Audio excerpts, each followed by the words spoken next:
Madame Silva Modé, épouse de pasteur Silva, refuse de faire enterrer ce dernier pendant une période de 2 ans, convaincue de sa résurrection. Cela est le sujet de notre émission dont nous allons discuter juste après le générique.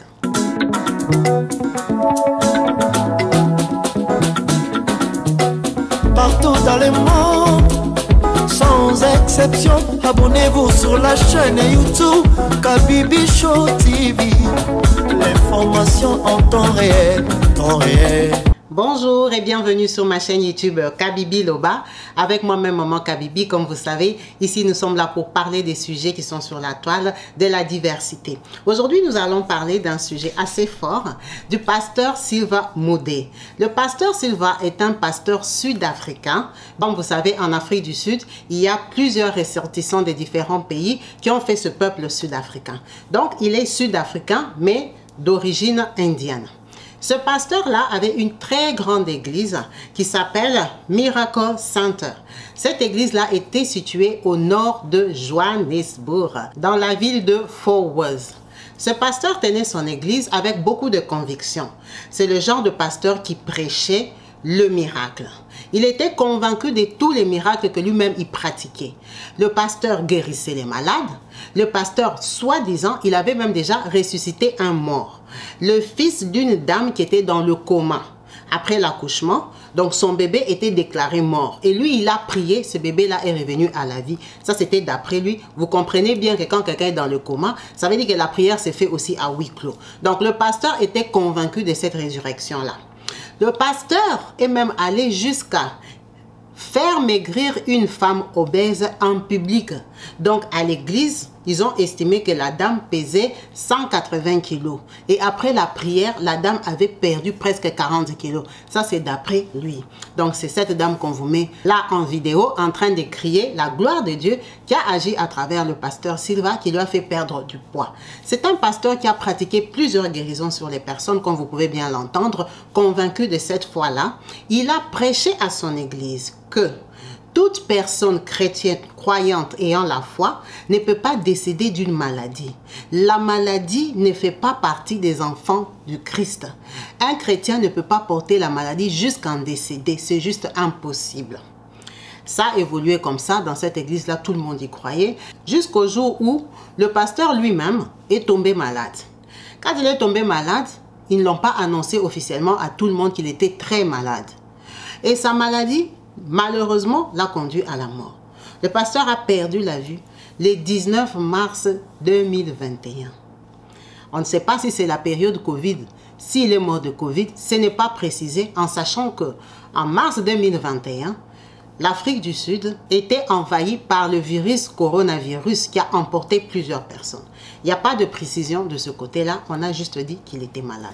Donc le pasteur tombe malade, il décède le 19 mars 2021. La femme est très surprise du décès de son mari parce qu'il était malade, convaincue des résurrections et des prédications prêchées par son mari. Elle décide de le garder à la maison en prière, sachant qu'il va ressusciter. Sa mort a été annoncée aux personnes très proches du pasteur, les responsables de l'église, qui sont passés à la maison, qui effectivement ont constaté le décès du pasteur. Donc ils ont informé la famille proche, qui était aussi croyante, la plupart d'entre eux dans leur église, et cette famille-là était partagée. Il y en avait qui pensaient qu'on devait quand même l'amener à la morgue, il y en avait qui étaient convaincus qu'on devait le garder à la maison, prier jusqu'à sa résurrection. Donc, il y a eu quand même un groupe de personnes qui sont allées aviser les autorités de la mort du pasteur. Ils ont décidé de l'amener à la morgue. Alors, à la grande surprise de Madame Silva, son épouse, le lendemain, elle a vu les personnes de la morgue qui sont venues pour chercher son mari. Elle était très contre parce qu'elle leur demandait, elle voulait savoir combien de temps un corps peut rester à la maison sans être décomposé. C'est là qu'ils se sont rendus compte qu'elles ne savaient pas qu'un corps, dès qu'il y a décès, le corps commence à se décomposer. Ils lui ont dit, madame, il est décédé depuis hier, aujourd'hui c'est le 20, donc il est déjà en train de se décomposer. Il faut bien qu'on le ramène dans une morgue pour pouvoir le conserver et organiser les funérailles. Donc la dame était très opposée, mais comme dans la loi, on ne peut pas garder un corps à la maison, et surtout cette période Covid-là, on est venu prendre le pasteur. Quand on l'a amené à la morgue de Martin's Funeral à Fort Worth, tout le monde était au courant. Madame mécontente, elle a commencé les démarches pour sortir son mari de là. Pas le sortir pour l'enterrer, mais le sortir pour le ramener à la maison pour qu'on prie pour lui. Ça veut dire qu'il y a eu opposition déjà du gouvernement, parce que dans la loi, dans les règles sud-africaines, apparemment, un corps ne peut pas faire plus de 600 jours sans être enterré. Donc la dame dit, comme il y a 600 jours, elle veut garder son mari 600 jours. Elle lui dit, madame, 600 jours à la morgue, pas 600 jours à la maison. Elle a eu du mal à accepter ça, mais elle était contrainte à accepter. Donc elle retourne chez elle sans corps, très fâchée. Elle décide de ne pas aller au funérail parce qu'elle estime qu'elle est en conflit avec eux. Ils ont pris son mari de force pour le mettre dans la morgue. Madame retourne donc avec les proches, avec sa famille, ses enfants, avec les proches du pasteur pour se mettre en prière. Ils ont commencé à prier, sachant que c'est elle l'épouse légale, c'est elle qui doit organiser les funérailles et donner l'ordre qu'on enterre son mari. Dans des cas comme ça, la famille n'a pas l'autorité avant la femme. Donc la femme a dit non, on ne va pas enterrer son mari. Ce monsieur Silva est resté à la morgue pendant 574 jours. Pourquoi il a été enterré? Parce que le chef de la morgue, monsieur Ryan Brawl, était fatigué. Fatigué parce que c'était un corps qu'on gardait là-bas. Ils avaient donné un gros acompte pour payer tous les jours qu'il était en train de consommer. Personne ne venait le voir au moins pendant 12 mois. Vous comprenez bien que pendant un an, personne n'est passé le voir à la morgue, poser quoi que ce soit comme question. Ils avaient juste donné la compte, beaucoup d'argent pour garder le corps. Et ils n'avaient pas de suite. Ils se sont dit, mais ce mort-là, ce corps-là, on va rester avec combien de temps? C'est lui qui allait porter plainte contre la famille, qui allait demander à la justice sud-africaine de donner l'ordre qu'on enterre ces messieurs-là. Parce que depuis qu'ils ont commencé leur... Parce que depuis qu'ils ont commencé à travailler à la morgue là, ils n'ont jamais vu un corps qui a fait plus de 500 jours à la morgue. 500 jours calculés déjà, c'est combien d'années? Ça fait plus d'un an, ça va sur 2 ans. Donc eux, ils n'en pouvaient juste plus. C'est comme ça que la justice sud-africaine, a donné l'ordre à ce qu'on enterre monsieur Silva Modé. Ils ont contacté la famille proche, qui est la femme, les enfants. Ils étaient très contre, mais ils n'avaient plus de choix. C'était l'État qui avait décidé pour l'enterrement. Ils ont donc pris cet enterrement-là, ils ont confié à la famille élargie. En sachant que dans l'église, il y avait certains proches du pasteur qui étaient aussi déjà fatigués à prier. Ils avaient déjà abandonné, ils avaient compris que le pasteur n'allait pas ressusciter. En plus de ça, il était dans un frigo. Donc, et ils priaient à la maison pour quelqu'un qui était dans un frigo. Donc, je ne sais pas s'ils pensaient que le pasteur allait frapper, toc, toc, toc, toc, venez ouvrir, je suis ressuscité. On a répondu à leur prière ou comment ça allait se passer. Je n'ai pas compris cette partie-là, mais cette partie-là est comme ça. Ça veut dire qu'il y avait certains membres qui avaient déjà désisté aux prières de Madame Silva, qui étaient en fait d'accord avec l'accord du juge. La famille élargie a pris les choses en charge et le pasteur a été ramené de Johannesburg à Roodepoort, en Afrique du Sud, qui est une autre ville, pour être enterré. Il a été enterré avec la famille élargie, quelques frères de son église, sa femme, ses enfants et ses proches ne sont pas venus. Parce que pour eux, c'était comme si on lui avait coupé la vie. C'était comme si on lui arrachait la vie. Ils avaient l'espérance et ils croyaient que le pasteur allait ressusciter. Parce que ce pasteur-là a prêché ça toute sa vie. Et le pasteur, ce qui a traumatisé sa femme est qu'il était mort d'une maladie. Or, lui, il a prêché toute sa vie qu'un chrétien ne peut pas mourir d'une maladie. S'il meurt d'une maladie, il doit ressusciter 3 jours après, comme Jésus-Christ. Or, lui, il a fait 574 jours dans un frigo. Cette dame-là a été vraiment perturbée, traumatisée. Elle n'a pas assisté au funérail de son mari, ses enfants non plus. Ils sont restés dans leur coin tranquille.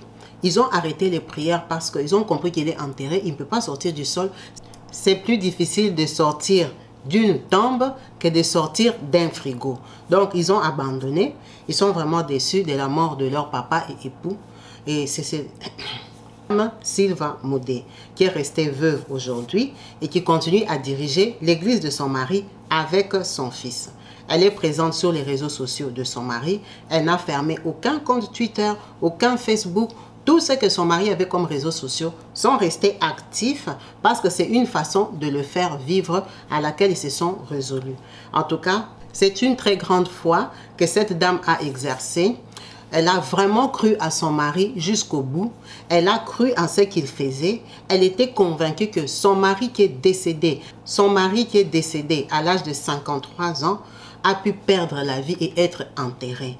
Vraiment, ça fut un très grand choc pour la communauté et spécialement pour sa famille, à qui on présente les condoléances et beaucoup de courage.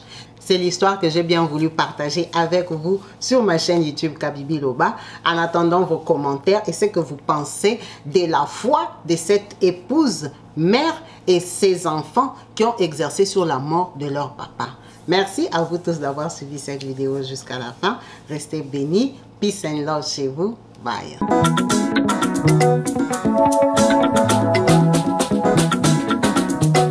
Partout dans le monde, sans exception, abonnez-vous sur la chaîne YouTube Kabibi Show TV. L'information en temps réel, Allez. Oh, partout dans le monde, viva l'été. Kakamoko, c'est Kabibi Show TV. Allez, s'abonner, abonnez-vous massivement. S'abonner, abonnez-vous massivement. S'abonner, abonnez-vous. Oh, maman Kabibi, moi si à Mayele. Maman Kabibi, maman Yama Solo. Maman Kabibi, la chaîne est actuelle. Maman Kabibi, information dans la source. Oh, en temps réel, on parle de la réalité, de nos vies et nos parcours que nous traversons. Chez Maman Kabibi, nous recevons des conseils, des avis, des qualités. Dans la team Kabibi Show, la team de qualité, c'est la team d'exception.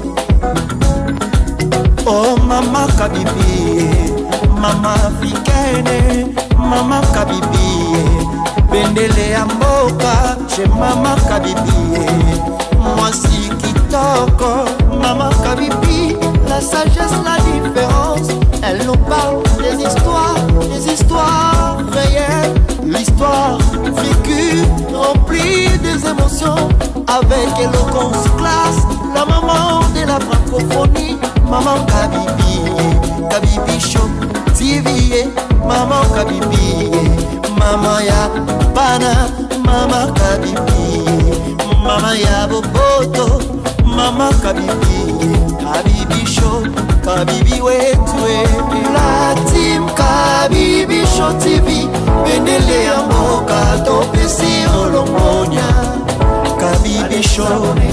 S'abonner, abonnez-vous massivement. S'abonner, abonnez-vous massivement. S'abonner, abonnez-vous massivement. Topanza sango ya Kabibi Show TV. Toyoki na matoi tomoni na miso tondimi. Tobekeli yoma oko.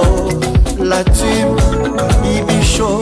Kabibi Show, Kabibi Show. S'abonner, abonnez-vous massivement. S'abonner, abonnez-vous